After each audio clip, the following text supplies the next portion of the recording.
দাইহাট শহরে প্রকাশ্যে তৃণমূলের গোষ্ঠীদ্বন্দ্ব। 21শে জুলাইয়ের সমর্থনে প্রস্তুতি মিছিল শেষে পথসভার আয়োজন করল দাইহাট স্টেশন বাজার তৃণমূল কংগ্রেস। এদিন পথসভা থেকে দাইহাট পৌরসভা উপপুরপ্রধান সহ 11 জন কাউন্সিলর স্লোগান তুললে জনগণের গর্জন, পুরপ্রধানের অপশাসনের অবসান। সপ্তাহ দুয়েক আগে দাইহাটের পুরপ্রধান প্রদীপ রায়ের বিরুদ্ধে একগুচ্ছ অভিযোগ তুলে তার পদত্যাগের দাবি জানিয়ে এসেছেন দলের রাজ্য নেতৃত্বের কাছে কাউন্সিলররা। এবার রীতিমতো পথসভা করে পুরপ্রধানের বিরুদ্ধে তোপ দাগলেন তারা। দাইহাট পৌরসভায় 14টি ওয়ার্ড রয়েছে, সবকটি শাসক দলের দখলে। কয়েক বছর ধরেই পুরপ্রধান প্রদীপ রায়ের বিরুদ্ধে কাউন্সিলরদের একাংশ ক্ষোভ প্রকাশ করে আসছিলেন। সম্প্রতি উপপুরপ্রধান অজিত ব্যানার্জি সহ 11 জন কাউন্সিলর পুরপ্রধান প্রদীপ রায়ের পদত্যাগের দাবিতে অভিযোগ জানিয়ে এসেছেন কলকাতায় গিয়ে রাজ্যের পুর ও নগরায়ণ মন্ত্রী ফিরহাদ হাকিম সহ দলের রাজ্য নেতৃত্বের কাছে। এইবার সোমবার বিকেলে দেখা গেল দাইহাট তৃণমূল কংগ্রেসের প্রকাশ্য বিদ্রোহ। 21শে জুলাইয়ের সমর্থনে দাইহাটে মিছিল করা হয় তৃণমূলের পক্ষ থেকে। মূলত উপপুরপ্রধান সহ 11 জন কাউন্সিলর এই মিছিলে ছিলেন। স্টেশন বাজার তৃণমূল কার্যালয় থেকে এই মিছিল শুরু হয়, শেষ হয় পুরো মার্কেটের সামনে। শেষে পথসভা হয়। পথসভায় বক্তব্যের শেষে উপপুরপ্রধান অজিত ব্যানার্জি স্লোগান তোলেন, জনগণের গর্জন, পুরপ্রধানের অপশাসনের অবসান। এখানে 11 জন কাউন্সিলর উপস্থিত আছে, বাকি 3 জন নাই। কারণ বর্তমান চেয়ারম্যান সবাইকে নিয়ে চলতে পারছেন না। চেয়ারম্যানের কাছে এরা কেউ সম্মান পায় না। এই যে মহিলা কাউন্সিলর আছে, এরা সম্মান পাননি বলে আজকে ওনার কাছ থেকে মুখ ফিরিয়ে নিয়েছেন। তাই আমি বলি, দাইহাটে পরিষেবা একবারই বন্ধ। যেমন রাস্তাঘাট, নর্দমা, সমস্ত কিছু ডাস্টবিন বন্ধ ছাড়ছে, পরিষ্কার হয় না। জলের ইয়ে দিয়ে পোকা বেরোচ্ছে, উনি সেদিকে লক্ষ্য রাখেন না। উনি ওনার গদিটা কি করে থাকবে, 3 জনা কাউন্সিলর নিয়ে উনি ব্যস্ত। তাই আমার এই মিছিল থেকে আমি জনগণের ধিক্কার জানাই যে আপনি অবিলম্বে পদত্যাগ করে বেরিয়ে যান, তাতে এদের সম্মানটা বাড়বে। উনি তা করবেন না, নির্লজ্জের মতো পাকা চেয়ার নয়, যখন তখন ভেঙে পড়বে। তাই আমরা এই জনগণের গর্জন, চেয়ারম্যানের অপশাসন চাই। তিনি আমাদের কাউন্সিলরদিকে সম্মান দেন না, এবং আমরা যেটা মাইকিং করেছি যে আমরা এই 21শে সমর্থনে আজকে মিছিল করব এবং তিনি এই মিছিলে অংশগ্রহণ করেন।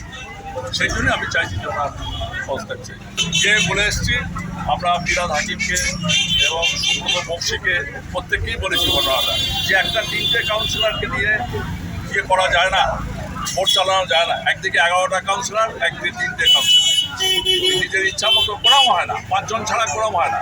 এটা তো অবৈধভাবে। ওনার আগেই বেরিয়ে আসা উচিত ছিল। পুরপ্রধান নিজের ইচ্ছা মতো, উনি সিপিএম থেকে এসছেন, সিপিএম লোক প্রাধান্য বেশি পায়।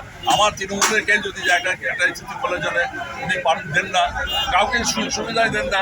সিপিএমের লোক হলে উনি তার ইয়ে করেন। উনি আমাদের তৃণমূল এসছেন বটে, কিন্তু এখন প্রকৃত তৃণমূল হতে পারে। গোষ্ঠীদ্বন্দ্ব নয়।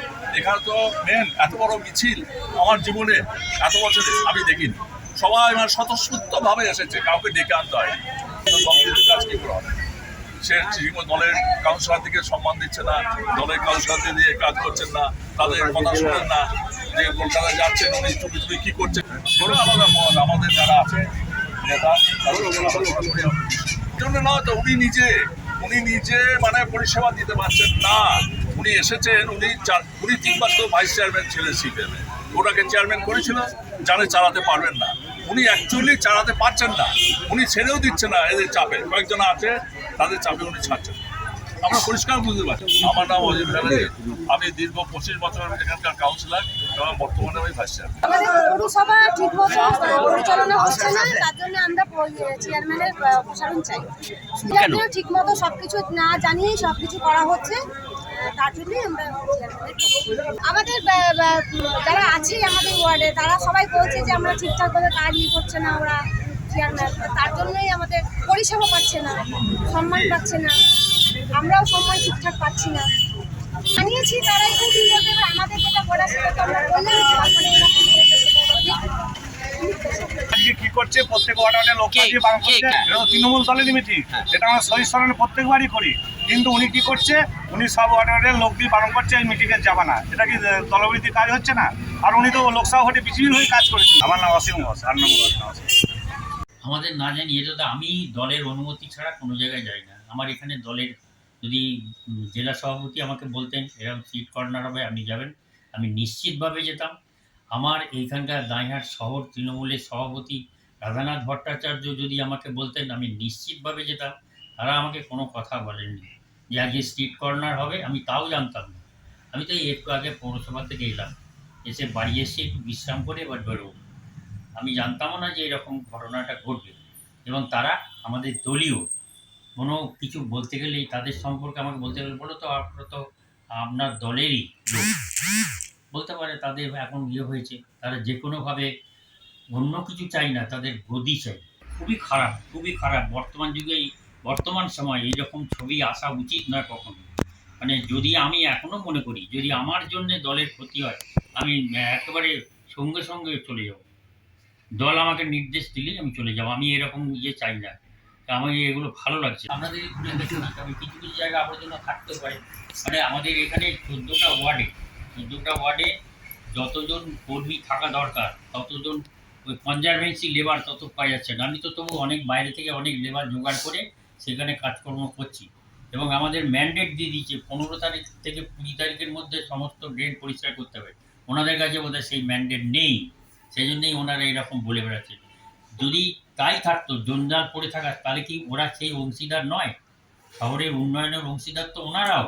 তাহলে ওনারা কেন সেগুলো করেন না? ওনারাও ওখানে করেন না। আমরা প্রায় দিনই দেখি, মানে ওনারা বলেছেন, আমি শুনিনি অবশ্য। এখন এটা তো আপনাদের নিউজ নিশ্চয়ই হবে যে এনারা এই কথা বলেছেন, বারণ করে দিয়েছেন কেউ যেন 21শে জুলাই না যায়। 21শে জুলাইটা তো দলেরই অনুষ্ঠান। শহীদ দিবসে সকলেই যাবে, দিদি বলেছেন। যতদিন থেকে এটা শুরু হয়েছে ততদিন প্রত্যেকেই 21শে জুলাই যায়। 21শে জুলাই যাওয়ার জন্য প্রত্যেকেই বলে। আমি আমার মুখ থেকে এই ধরনের কথা বেরোবে না যে 21শে জুলাই যাবেন না, বারণ করব, এরকম স্পর্ধা আমার নয়। কারণ আমি তো একজন দলের সৈনিক। যারা ওই ধরনের কথা বলেন তাদের তো অনেক রকম মুখ আছে। এক জায়গায় এরকম বলেন, আরেক জায়গায় অন্যরকমভাবে কথা বলেন। যাই হোক, আমি দলের বাইরে বেশি কিছু বলবো না। দলই এইটা পাবে। সংবাদটা নিশ্চয়ই আপনাদের সংবাদপত্রে ছাপার আকারে বেরোবে। তারা সকলেই দেখবেন, তারা সকলেই বোঝেন। আমার মাননীয় জেলা সভাপতি তিনিও জানেন, তিনি সব ব্যাপারটাই লক্ষ্য রাখছেন, বলেছেন।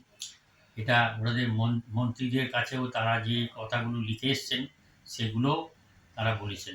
মানে আমাকে বলেছেন যে ঠিক আছে, যথাসময়ে আপনাকে চিন্তিত হতে হবে না, দল যেটা ভালো বুঝবে সেটা করবে। ওনারা অপসারণ চাইতেই পারেন। দল আমাকে নিযুক্ত করেছে। দল যদি মনে করে না আমাকে সরে যাওয়া উচিত, আমি নিঃসন্দেহে একবারে সসম্মানে সরে যাব। আমি কাউকে কারোর মনে ব্যথা দিতে চাই না। কিন্তু যে কাণ্ডগুলো ঘটেছে সেই কাণ্ডগুলো আমি আগেও বলেছি, আবারও বলছি। চলে যাওয়ার আগে আমি সভাপতির কাছে সমস্ত কাগজ জমা দিয়েছি। তিনি নিশ্চয়ই সঠিক জায়গায় সেগুলো দেবেন। পরেই প্রমাণ হবে যে কে ঠিক কে